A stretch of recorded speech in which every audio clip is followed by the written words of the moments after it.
I know it's not your fault, but those attributes make me see you as a matador. But that's triggering for me.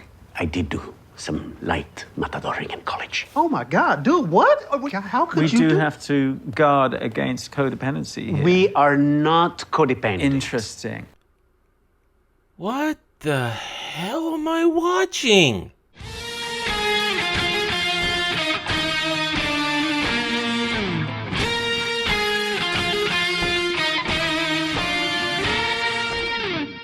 Howdy, y'all. I'm Adam the Renaissance Nerd, and welcome to She-Hulk Ataniana, episode 7 out of, I think, 9.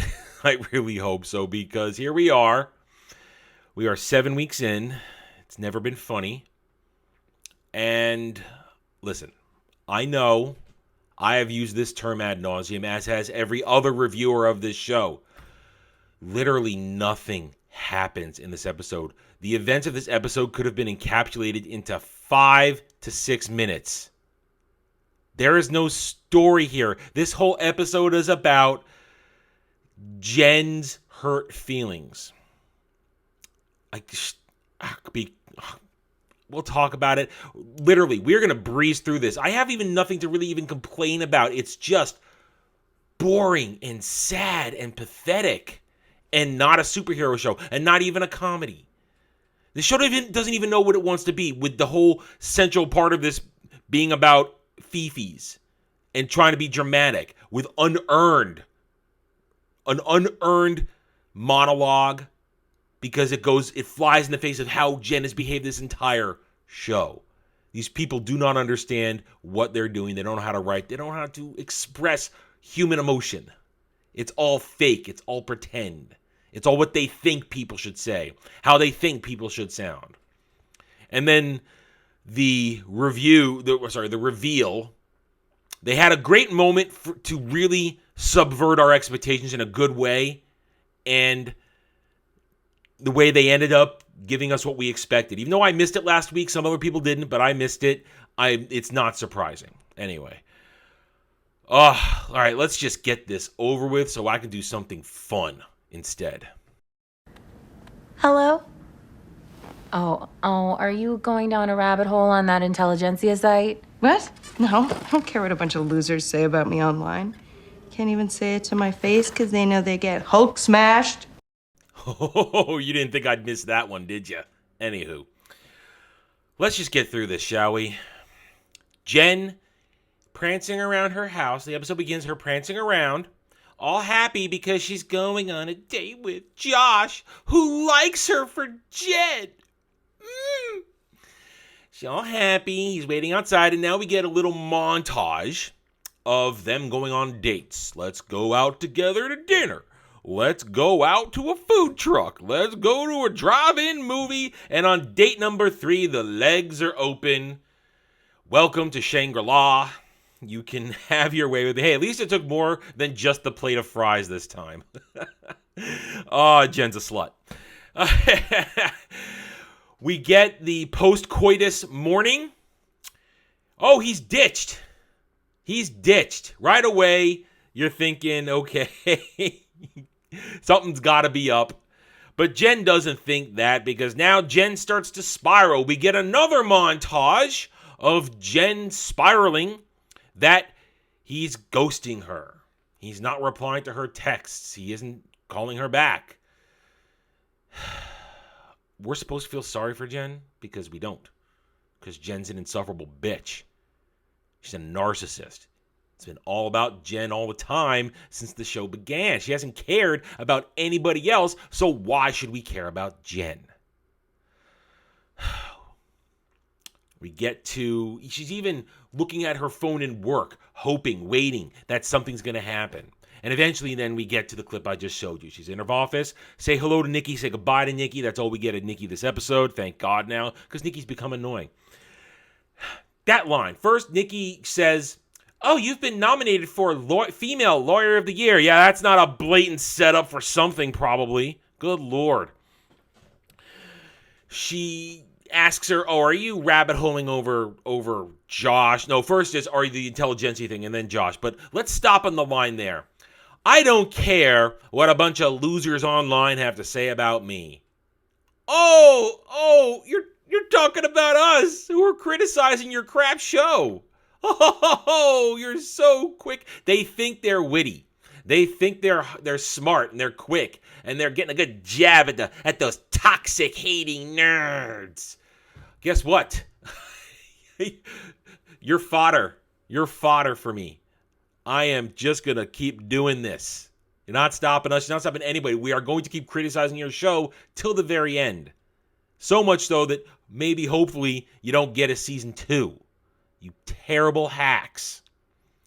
Now she starts grilling her. Oh, you can't be feeling bad over Josh. You need to not keep looking at your phone. Nah, nah, nah, nah. Pointless women's banter. Moving on. Literally, moving on. Nothing's happened yet. Jen is sad because she's not getting a text. She keeps looking. The weekend goes on. More montage of her looking at her phone, watching movies, looking depressed. Finally passes out. Is woken up Sunday morning with a phone call. It's Blonsky's parole officer. He tells her there's been a problem with the signal from his dampener or whatever, the inhibitor. And because they can't spare a force to go up there in case he's gone all abomination on us, he wants Jen there as backup as She-Hulk. Fine, there's your setup for the show. Let's go to Blonsky Wonderland for this episode, because that's where we go. One plot. Now, again, we've criticized the show for having lame B-plots all the time. There's just the one plot this episode. Jen goes to Blonsky Land. Montage of Jen driving up there, still checking her phone, still freaking out. Arrives at Blonsky Land as the parole officers got using the code to open the gate. They quickly go inside and discover, oh, guess what? Nothing's happening. He has an abomination doubt. It's just a Fritz because he touched an electrical fence while rescuing his favorite chicken. I know. Moving on. You can see Jen is She-Hulked up there. They leave. Everything's fine. She's about to bail out and go obsess over Josh back at home when a fight between two super-powered beings emerges from the nearby forest or grove, and they damage her Prius. Of course she's driving a Prius. Those cars are horrible. They are horrible. Pretentious, smell your own fart cars. Watch South Park. They were brilliant about it. Jen is immediately angry. She hulks out for a second, throws Man-Bull aside, because this guy's called Man-Bull. And then, I don't know what the Matador's name was. I'm just going to call him Mr. Matador and Man-Bull. We discover, because Blonsky comes out, that he hosts a retreat for people dealing with their super meta-human powered issues. And they have to work them out. And they are busy working out their issues. Blah, blah, blah. Blah, blah, blah. Stuff that doesn't matter. Basically, they're painting the picture that Blonsky is now some meditative Dr. Phil. He gives her a tour of his compound. You don't see his 7 wives. Where are they? I don't know. Guess they couldn't afford to bring them back again. We see the chickens.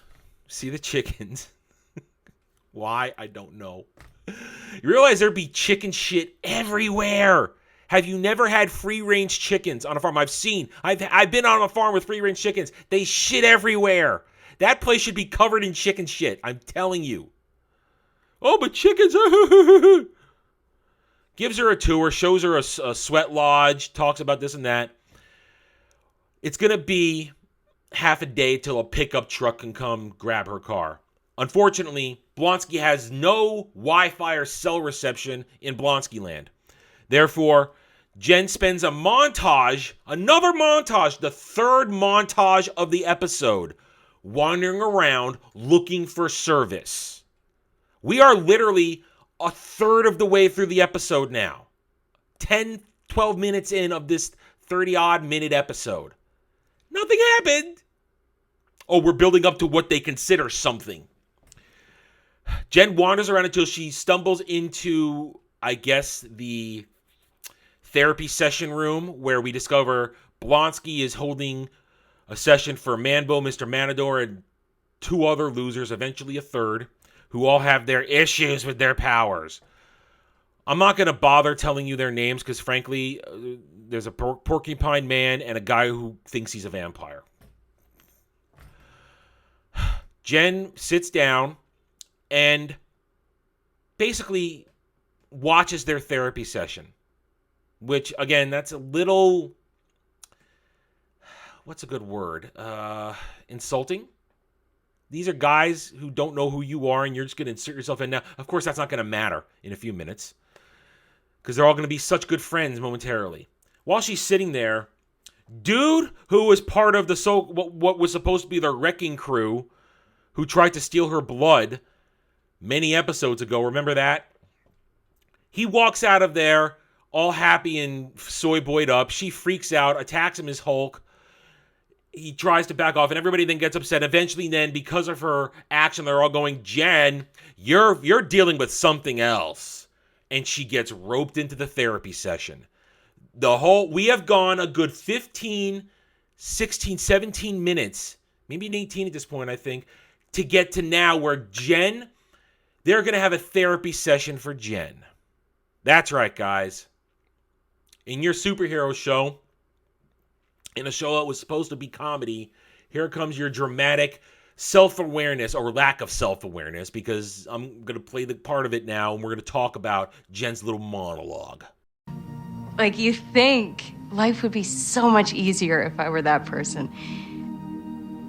And I can turn into that person anytime I want to. And everyone pays attention when I'm this. All right, this is the meat of the episode, guys. This is about all we really have to talk about, save for the subversion stuff that I mentioned towards the end. Jen gives this whole monologue, starting with you guys. Basically, it all starts with them. First of all, they turn a bunch of men into Chatty Cathy Whammons. All these men are emasculated. Blonsky has been completely emasculated. We want Emil Blonsky, Abomination, supervillain. We don't want this. I don't want a guru for your superhero issues. They all start poking at her, trying to get her to talk about what's wrong, and she admits that she had this date, that she had this great time with Josh, and that on the third date, after spreading her legs for him, he then ghosted her. You notice nobody chastises her for being a slut? Nobody wants to ask her about how many times she's been a slut up to this point on this show. But these are a bunch of wine moms who think that this is the perfect man. Mister, I'm going to sit in a circle and be all female emotional with you. That's true, man. That's a man who can understand your feelings. No, I've always understood women's feelings. But then I have a real conversation, and then I still behave like a man. I don't cry and whimper. I don't go, you go girl, yes queen. Then I act like a man, and I do something nice to make them feel better, or try and sweep them off their feet, because that's what real men do. But these guys are all now women. This is basically a nice little gaggle of women, all expressing how warm and fluffy they feel inside. They get her to open up, telling her, why are you still doing this? Why are you still on top of this? Why are you giving this time of day? And she gives this monologue of how, do you remember the popular girl in school you wish you could be? Well, I'm both the nerd and the popular girl in one, because I can turn into the super popular girl. And everybody likes a super popular girl, but nobody likes Jen. And Jen is pretty darn cool. Let's stop for a moment and talk about how this is not earned. We are 7 episodes in, and the horrible writing of this show is flip-flopped back and forth to about, I want to be She-Hulk, I don't want to be She-Hulk, I want you to like me for Jen, but I want you to love me for She-Hulk. Now back and forth. It's like she has multiple personality disorder. It's just the same person. You are one. That's, in the actual She-Hulk lore, that's the point. That this is the real Jen. That She-Hulk is the best version of herself. Confident, funny, and sexy. Not mousy and introverted. In real She-Hulk, she's always She-Hulk. She doesn't want to be Jen because she realizes that this is who she really is. This whole I want you to like me for me is some of this feminist bullshit. That it's not about how you look, it's about who you are. No, how you look plays a part. How you look plays a part. I'm sorry, it's the real world. She continues to whine about it, this and that, and then they all talk her down.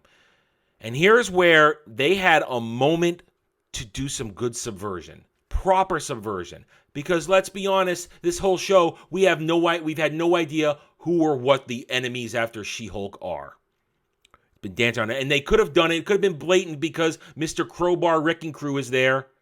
Would have been a blatant giveaway, but it would have made some sense. And it would have maybe been fun and led to, oh, God forbid, a superhero fight. Because what happens now is they start telling her, Jen, drop your She-Hulk shield around us. You can be you. You can be the real you with us. Be Jen. And she reverts to Jen.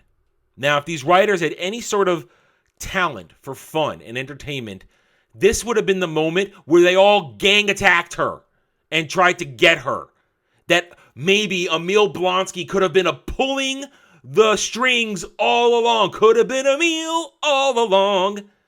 Could have been Abomination, and suddenly you could have had She-Hulk versus these idiots in Abomination in a knockdown, drag-out fight. That could have been entertaining. But no. No. It's all about let's be friends.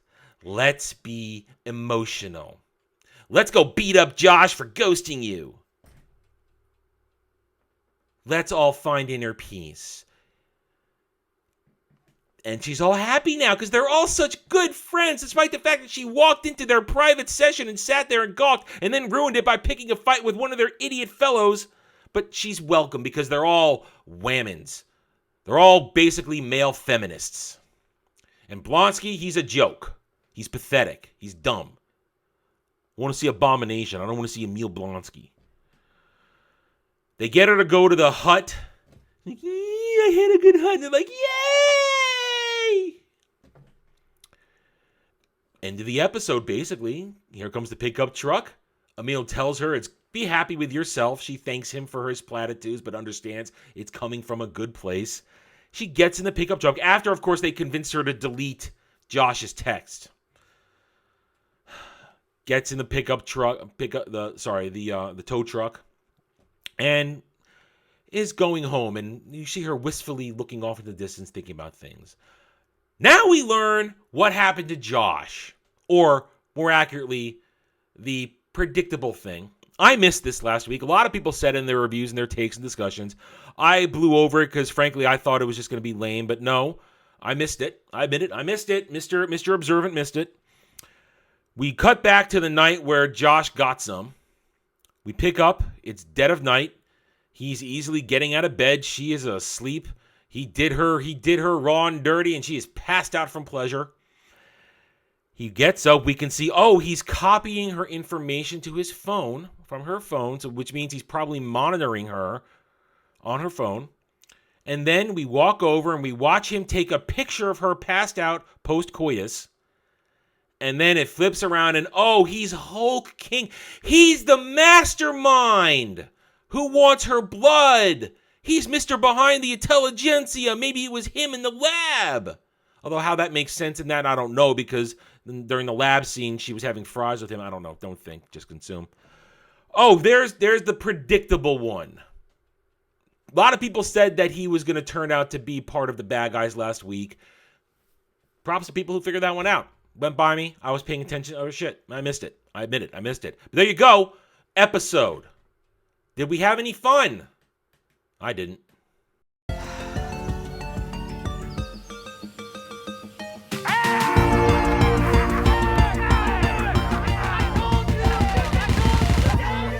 Honestly, these wine mom Karens, they're not even trying to make entertainment. They're not. Where is the comedy? 7 weeks in, still no funny. We've been given an unearned monologue by a narcissist who really wants to make everything about herself. Think about it. That therapy session was about all those guys, but in an instant, it still became about Jen. All about Jen. Everything becomes about Jen because the world, the universe revolves around Jen. No matter how hard somebody else may be having it, it's still about Jen. Oh no, poor Jen is a Hulk. Oh no, some guy one night standed her, sort of, basically. Turned out, yes, he's the bad guy, but still, lame cliche. Either way, oh no, Jen thought she had a relationship. Oh no, Jen's having an actual normal person crisis, but she has to make it blown out of proportion because she's unhappy that she's She-Hulk, even though she wanted everybody to be happy she was She-Hulk. But she wants to have respect of Jen, but she wants to be worshipped as She-Hulk. Do you understand the inanity of this show? These writers have no idea what they're doing. They have no ability to write an actual complex person with complex emotions. As I said before, they don't know how to human well. They don't understand how humans behave, how normal people behave emotionally, how they sound, how they speak. This is sad and pathetic. And again, just like last week when you had a chance to have a good superhero fight, they had a chance to do some good actual intelligent subversion. Could have made Blonsky your overall villain. He could have been playing everybody this whole time just to get her in a vulnerable situation like that, surrounded by a bunch of other superpowered beings. And him. I mean, the Abomination's no slouch. And you could have had an explosive superhero fight that trashed the entire compound. You could have done that. But no. No. You opt to do the continued emasculation of men. All men are trash. Because look, even when they just want her as Jen, it's all fake. Josh wasn't real. Men are horrible. So let's emasculate them. Let's turn them into a cackling herd of stupid little male feminists. And let's strip a honest-to-God supervillain of everything that would make him cool and turn Blonsky into a weak-kneed soy guru who pretends to be Dr. Phil for metahuman superpowered people.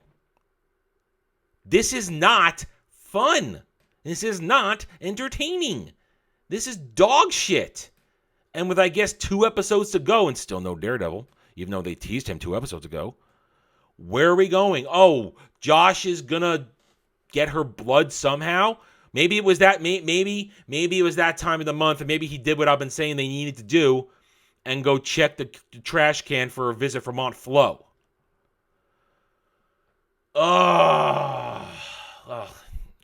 Again, the frustration is not so much that I was angry at anything this week. It's just, it was stupid and it was boring.